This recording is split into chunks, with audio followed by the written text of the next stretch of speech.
Have you ever noticed how quickly your brain fills in the blanks? Maybe your tinnitus seems louder one morning, and almost instantly, your mind says it's getting worse. You wake up after a really poor night's sleep, and your brain says, I am never going to sleep well again.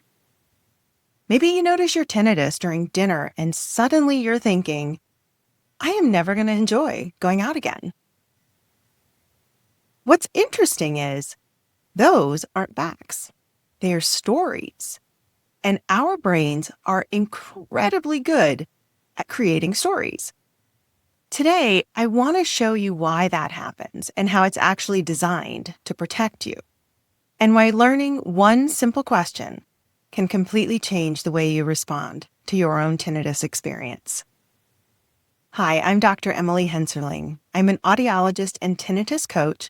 And today, we're talking about flexible thinking.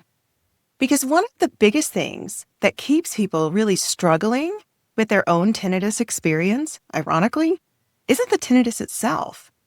It's the story our brains create about the tinnitus. Let me show you what I mean. Take a look at this picture.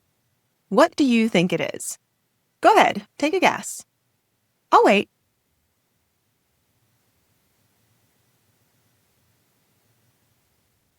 Any ideas? Maybe you think it's tree bark, or leather, or chocolate. Maybe something else entirely.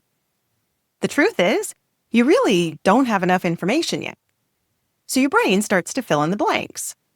And it makes the best guess based on the very little amount of information that it has. Now let's zoom out just a little bit. Did your answer change? Maybe, maybe not. Your brain is still collecting clues.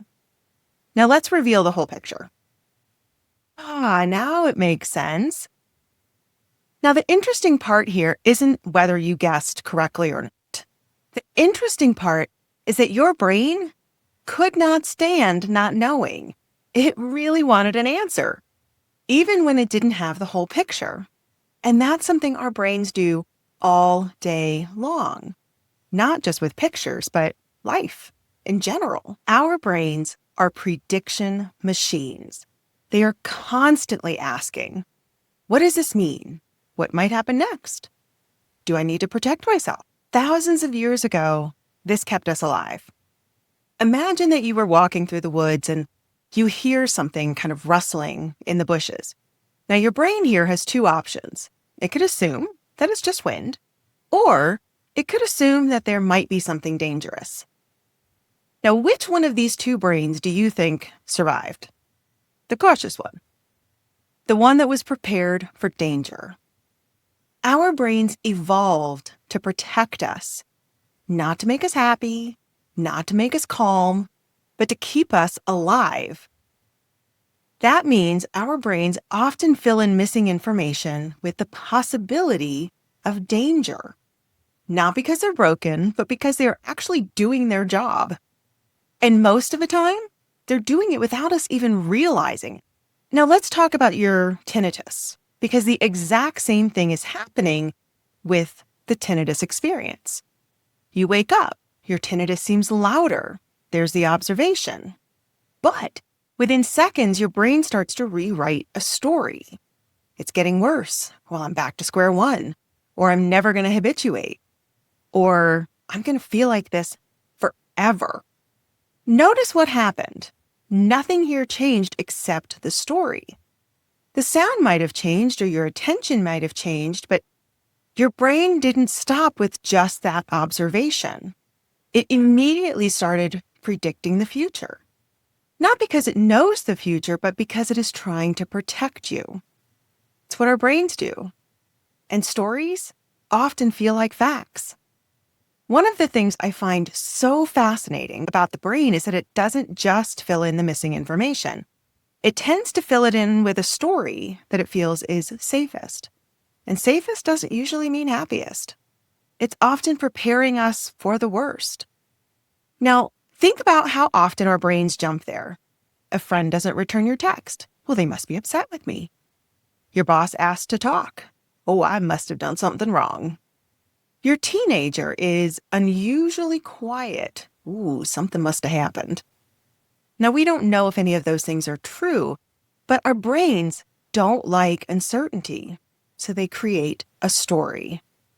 Again, not because they're trying to make us miserable, but because they're trying to prepare us. And that instinct has helped humans survive for thousands of years.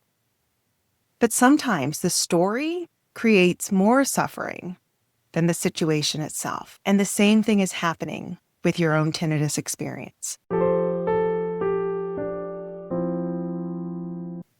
Let's say you wake up one morning and your tinnitus seems louder.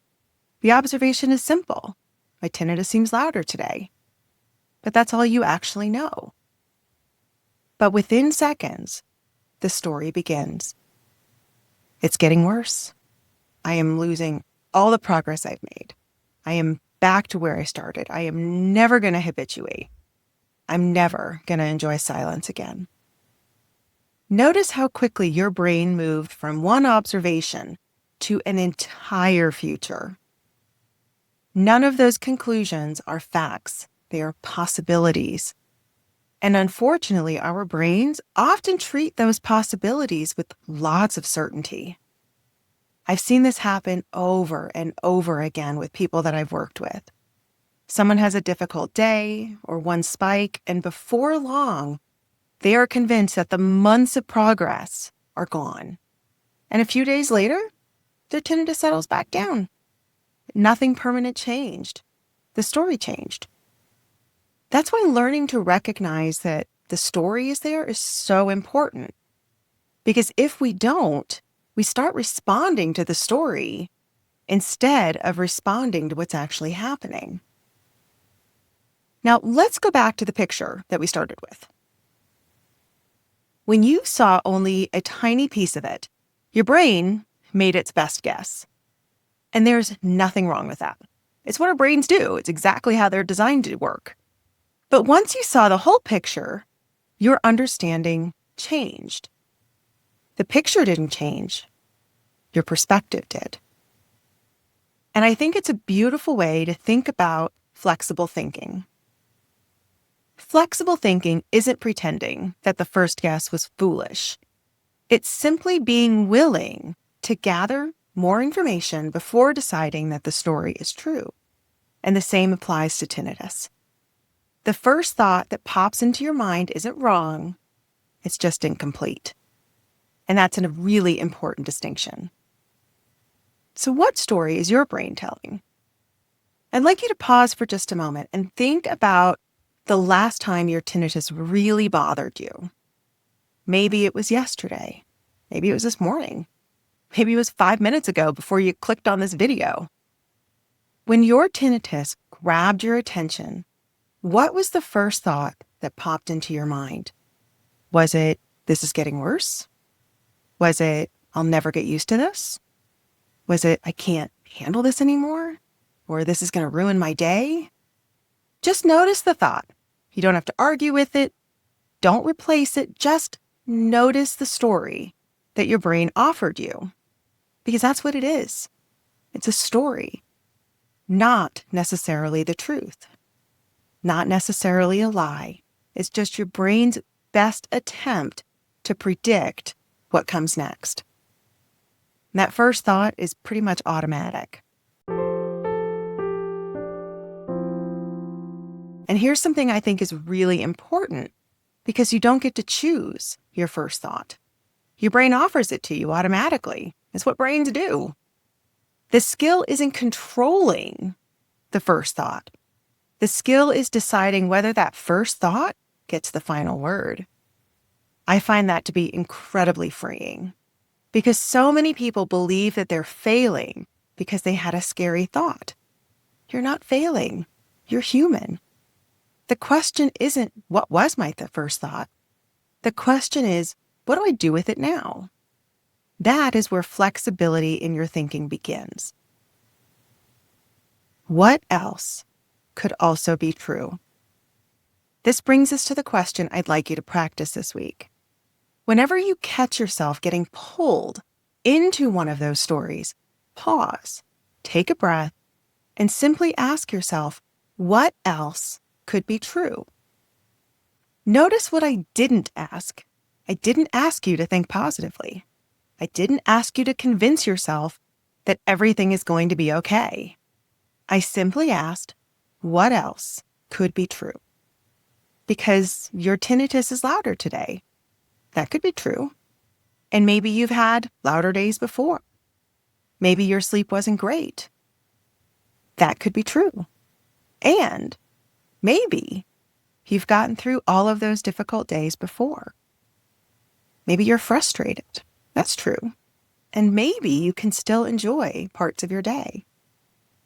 Flexible thinking like this does not deny reality. It helps to expand it. So here's a couple of examples. Rigid thinking says, my tinnitus is loud today. My day is absolutely ruined. Flexible thinking says, my tinnitus is loud today. I'm really disappointed. Let's see what today brings. Rigid thinking says, I noticed tinnitus during dinner. I'm never going to enjoy restaurants again. Flexible thinking says, I noticed my tinnitus tonight.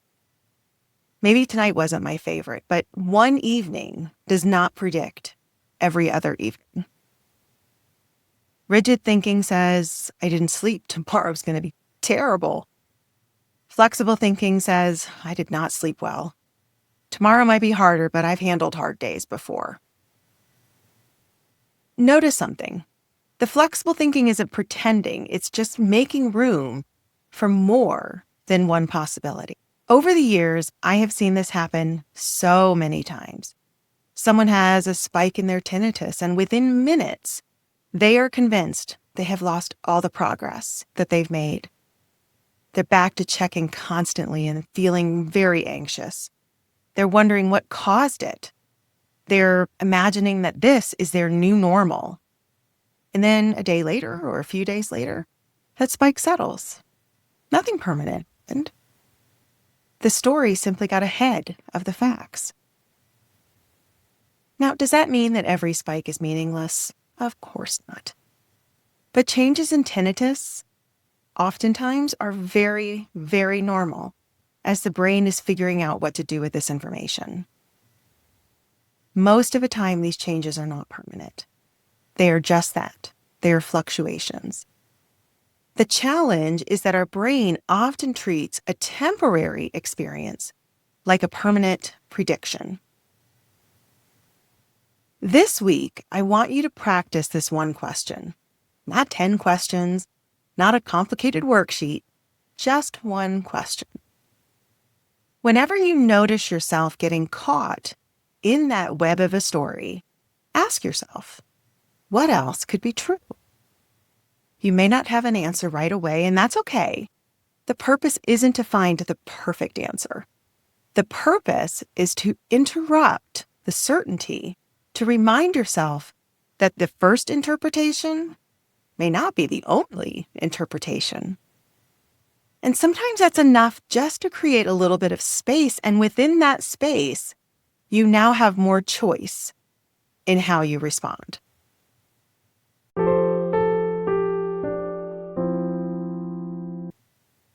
This week's shift is simple, but simple doesn't always mean easy.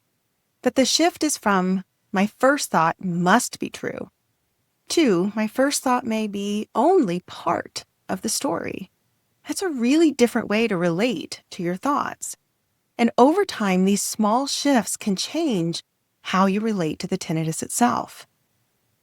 One of the things I love the most about flexible thinking is that it does not ask you to ignore what's difficult. It simply reminds you that your first thought usually isn't the whole picture. Just like the image at the beginning of the video, we make our best guess based on limited information.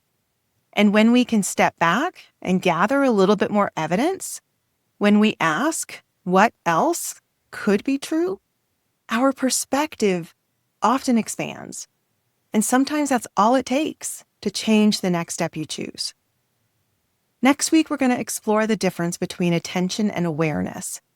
Those two words are often used interchangeably, but they describe two very different experiences. Understanding that difference is another way to help you respond to your tinnitus with more intention and less reactivity. If this video is helpful, I'd love you to subscribe so you don't miss the next one. Thanks for spending the time with me. I'll see you next week.